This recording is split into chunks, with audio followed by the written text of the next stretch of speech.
ফিলিপাইনের দক্ষিণ অঞ্চলে ৬.৭ মাত্রার ভূমিকম্পের আঘাতে এখনও পর্যন্ত ৬ জনের মৃত্যু হয়েছে।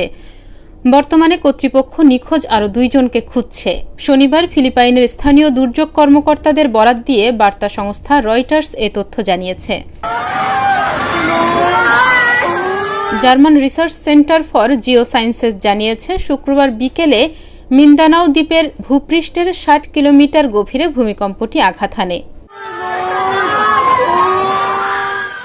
দক্ষিণ কাটাবোতে প্রদেশের জেনারেল সন্তোষ সিটির দুর্যোগ দপ্তরের প্রধান এগ্রিপিনো দাসেরা জানিয়েছেন, সেখানে ৩ জনের মৃত্যুর খবর পাওয়া গেছে।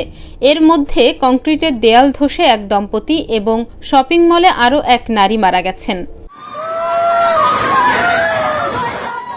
উপকূলীয় শহর গ্লানের দুর্যোগ মোকাবেলা কর্মকর্তা এজেন্স দুগাদুগা রয়টার্সকে জানান, সরঙ্গানি প্রদেশের কেন্দ্রস্থলের কাছে অন্তত ২ জন নিহত হয়েছেন এবং ভূমিধসের পর নিখোঁজ আরও ২ জনকে খুঁজছে উদ্ধারকর্মীরা। দাভাও অঞ্চলের civil defence officer France Iraq DWPM রেডিওকে বলেন, সেখানে পাথরের আঘাতে ৭৮ বছর বয়সী এক ব্যক্তি মারা গেছেন। ডেস্ক রিপোর্ট, প্রতিদিনের বাংলাদেশ।